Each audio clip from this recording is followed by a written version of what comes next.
Hello मेरे प्यारे बच्चों, आई होप कि आप सभी बहुत अच्छे होंगे। आपकी स्टडी भी बहुत अच्छी चल रही होगी। मैं रामरूप सर सफलता कोचिंग क्लास से लास्ट से आपके लिए 10th साइंस का चैप्टर 6 नियंत्रण एवं समन्वय का लेक्चर 4 लेकर आया हूँ। लेक्चर 3 में मैंने वृद्धि गति तथा स्थिति गति के बीच अंतर स्पष्ट कीजिए यहाँ तक अपलोड कर दिया था। इसी में आपका 21वां क्वेश्चन है अनुवर्तनी गति तथा अनुचलन गति में अंतर। ये आपका क्वेश्चन था जिसमें आपका एक पॉइंट हो गया था अनुवर्तनी गति और अनुचलन गति में। पहला पॉइंट है इसमें उद्दीपन गति की दिशा का निर्धारण करता है और अनुचलन गति में इसमें उद्दीपन गति की दिशा का निर्धारण नहीं करता है। दूसरा पॉइंट यहाँ से है यह स्थिर पौधों द्वारा प्रदर्शित वक्रता गति होती है। इसमें संपूर्ण पादप या उसके किसी मार्ग भाग में स्थान परिवर्तन होता है। तीसरा, उद्दीपन के आधार पर अनुवर्तनी गति उनके प्रकार की होती है, जैसे प्रकाशानुवर्तन, गुरुत्वानुवर्तन और रसानुवर्तन। उद्दीपन के आधार पर अनुचलन गति भी अनेक प्रकार की होती है, जैसे प्रकाशानुचलन, प्रकाशानुचन और ताप अनुचलन आदि। नेक्स्ट क्वेश्चन है प्रकाशानुवर्तन और गुरुत्वानुवर्तन में अंतर। प्रकाशानुमान प्रकाश की ओर, गुरुत्वानुमान है पृथ्वी की ओर। तो प्रकाशानुवर्तन माने पौधे के भाग जैसे तना, पत्ती आदि का प्रकाश की ओर गति करना प्रकाशानुवर्तन कहलाता है। देखो प्रकाश की ओर गति करते हैं। पौधे के किसी भाग का पृथ्वी के गुरुत्व की ओर अथवा उसके विपरीत गति को गुरुत्वानुवर्तन कहते हैं। ये नीचे की ओर करती है गति जड़।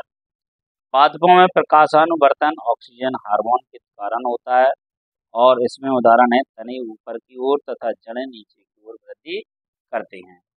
जलानुवर्तन और रसानुवर्तन की परिभाषा करिए। जलानुवर्तन नमी के कारण होने वाली पादप गति को जलानुवर्तन कहते हैं।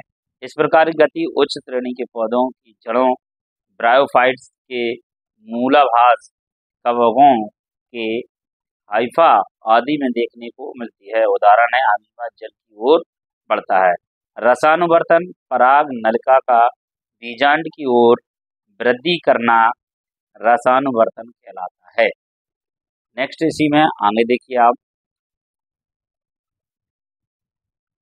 आगे का भाग देखिए आप, इसी में है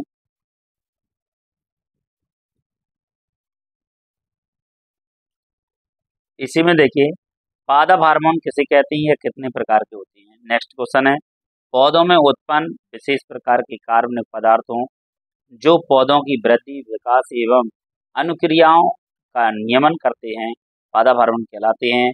इन्हें वृद्धि नियामक भी कहते हैं। पादप हार्मोन के 5 प्रकार होते हैं ऑक्सिन, जिब्रेलिन, साइटोकिन्स, एब्सिसिक अम्ल और एथाइलिन।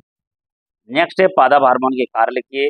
ऑक्सिन कोशिकाओं में विवर्धन करना, कोशिका विभाजन में सहायता करना, फलों व पत्तियों को अत्यंत असमय गिरने से रोकना, माने कभी भी पत्तियां नहीं गिरती, असमय गिरने से रोकना, कायिक प्रजनन में सहायता करना, खरपतवार नियंत्रण आदि कार्य करता है। कौन? ऑक्सिन्स।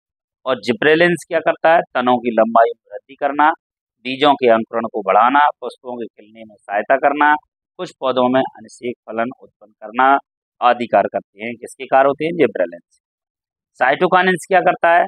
कोशिका विभाजन को प्रेरित करता है, जीर्णता को नष्ट करता है और सुषुप्तता अवस्था को नष्ट कर देता है। एब्सिक अम्ल क्या करता है? पौधों की वृद्धि को नियंत्रित करता है, प्रोटीन के संश्लेषण को प्रोत्साहित करता है, सूखे की स्थिति में रुद्रों को बंद करता है आदि कार्य हैं। रंध्रों को बंद करता है आदि कार्य। थाइलिन के क्या कार्य? फलों के पकने में सहायक होता है, तनों के फूलने में सहायक होता है, मादा पुष्पों की संख्या बढ़ाता है, ये आदि कार्य करते हैं। ये आपका है एथाइलिन का कार्य। 5 कार्य थे। नेक्स्ट आप देखिए, नेक्स्ट देखिए आप हार्मोन तथा एंजाइम में अंतर लिखिए। हार्मोन तथा एंजाइम में अंतर क्या है? ये कार्बनिक पदार्थ हैं जो अंतःस्रावी ग्रंथियों से स्रावित होते हैं, और एंजाइम क्या होते हैं? ये भी कार्बनिक पदार्थ हैं जो बाह्यस्रावी ग्रंथियों से पाचक रस में पाए जाते हैं।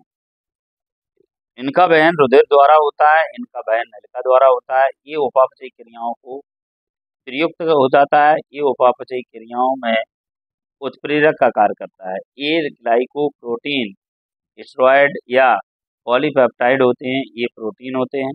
अंतःस्रावी ग्रंथियां तथा बाह्यस्रावी ग्रंथियों में अंतर लिखिए। अंतःस्रावी ग्रंथियां ये नलिकाविहीन ग्रंथियां हैं, ये नलिका युक्त ग्रंथियां हैं।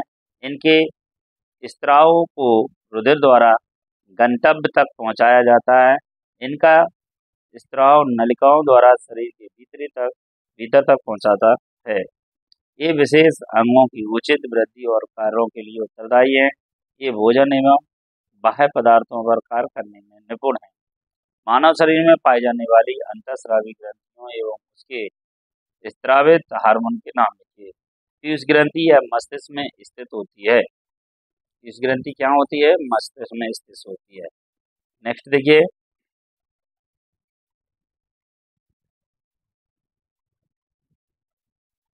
और यह मटर के दाने के बराबर होती है।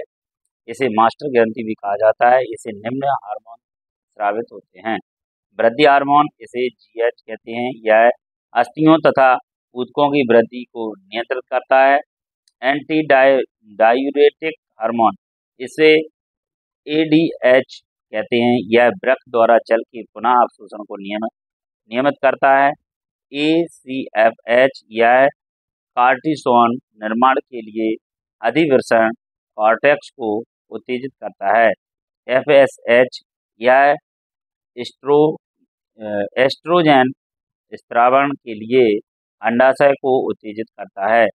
यह थायरॉक्सिन के स्त्रावण के लिए थायराइड ग्रंथि को उत्तेजित करता है। थायराइड यह गले में स्थित होती है। इससे थायरॉक्सिन हार्मोन स्रावित होता है। थायरॉक्सिन उपापचय तथा वृद्धि की दर नियमित करता है।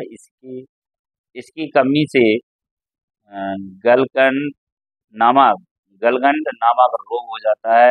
अधिकता से भीम कायिकता रोग उत्पन्न हो जाता है। अग्नाशय, इसकी लैंगरहेंस की द्वीपिकाओं की बीटा कोशिकाओं से इंसुलिन हार्मोन का स्त्रावण होता है। इसकी कमी से मधुमेह रोग हो जाता है। अधिवृक्क ग्रंथि, इसके कार्टिसोन का स्त्रावण होता है और कार्टिसोन प्रोटीन को शरीर में बदलने का कार्य करता है। अंडाशय यह एस्ट्रोजन तथा प्रोजेस्टेरोन का स्त्रावण करता है। यह हार्मोन मादा लक्षणों का विकास करता है। एक और इसमें वृषण, आप नोट करके डाल लेना। वृषण यह टेस्टोस्टेरोन तथा स्त्रावण करता है। टेस्टोस्टेरोन का स्त्रावण करता है। यह हार्मोन नर लक्षणों का विकास करता है। आशा करता हूँ यदि आपको ये वीडियो अच्छा लगे तो लाइक सब्सक्राइब जरूर करें, अधिक से अधिक शेयर करें। धन्यवाद।